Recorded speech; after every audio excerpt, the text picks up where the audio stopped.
안녕하세요. 10년 이상 다이어트와 대사질환을 진료해온 한의사가 그 경험을 솔직하게 풀어드립니다. AI에도 푹 빠져 있어서 영상과 자료도 직접 AI로 만들고 있습니다. 몸을 더 알고 싶으시다면 구독, 좋아요, 알림 설정 부탁드립니다.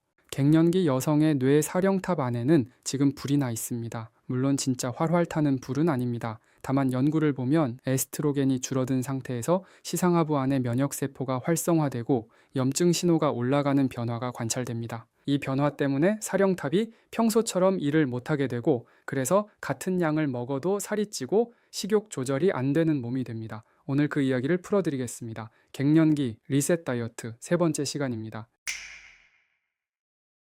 지난 2편에서 갱년기 안면 홍조와 뱃살이 같은 사령탑에서 온다고 말씀드렸죠. 오늘은 그 사령탑 안에 어떤 변화가 일어나는지 두 가지를 보여드리겠습니다. 먼저 첫 번째 변화입니다. 갱년기에 에스트로겐이 줄어들면 시상하부 안에서 면역 반응이 올라갑니다. 쉽게 설명드릴게요. 우리 뇌 안에는 청소부 역할을 하는 작은 면역 세포들이 있습니다. 평소에는 조용히 뇌를 관리하는 일을 해요. 그런데 갱년기에 에스트로겐이 줄어들면 이 청소부들이 자꾸 흥분 상태가 됩니다. 마치 작은 화재 알람이 자꾸 켜지는 상태와 비슷한 거죠. 쥐 실험에서 난소를 제거해 갱년기 상태를 만들면 시상하부의 면역세포들이 활성화되고 염증 신호가 올라간다는 결과가 나왔습니다. 사령탑 안에 작은 불씨가 계속 남아있는 셈입니다.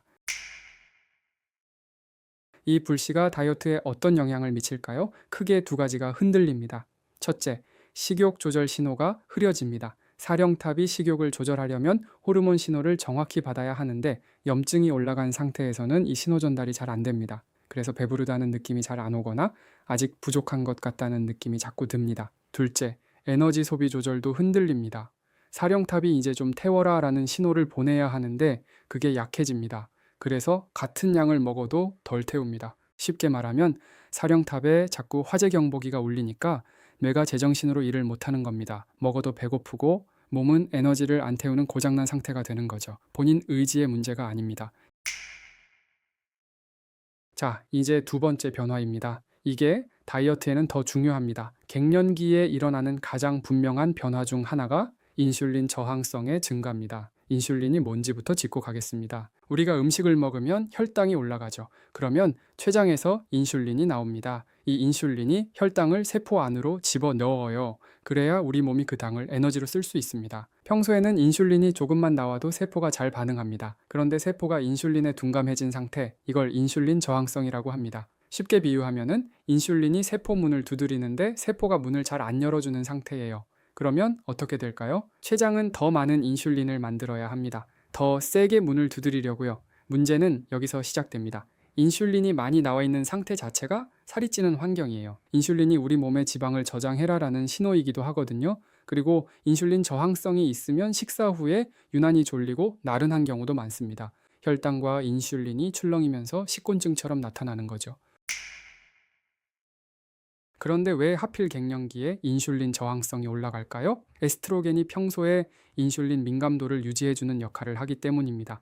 갱년기에 에스트로겐이 줄면서 그 균형이 흔들리는 거예요. 실제로 폐경 후 여성에게서 인슐린 저항성이 중요한 문제가 된다는 점은 여러 연구에서 반복해서 확인됩니다. 2024년에는 17개의 무작위 대조 연구를 모아 분석한 결과가 발표됐는데 에스트로겐 변화가 인슐린 민감도와 깊이 연결되어 있다는 점을 보여줬습니다. 그래서 인슐린 저항성이 올라간 분들은 같은 양의 탄수화물을 먹어도 예전보다 인슐린이 더 많이 필요해질 수 있습니다. 그리고 인슐린이 많이 나오면 지방이 더 잘 쌓입니다. 특히 어디에 잘 쌓이냐 하면 뱃살에 쌓입니다. 여러분이 갱년기 들어서면서 똑같이 먹는데 배가 더 나오는 진짜 이유 중 하나가 바로 이겁니다.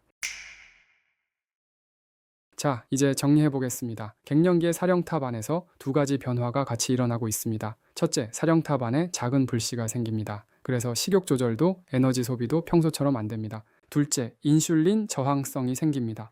같은 음식을 먹어도 인슐린이 더 많이 나오고 그래서 뱃살이 더 잘 쌓이는 몸이 됩니다. 이 두 가지가 합쳐지면 식욕은 조절이 잘 안 되고 같은 양을 먹어도 더 살이 찌는 몸이 됩니다. 지난 2편에서 안면 홍조와 뱃살이 같은 사령탑에서 온다고 말씀드렸죠. 오늘은 그 위에 한층 더 얹어진 거예요. 같은 사령탑 안에서 체온도 흔들리고 식욕 조절도 흔들리고 인슐린도 흔들리고, 그러니까 갱년기 살은 의지로 빠지지 않는 게 당연한 겁니다.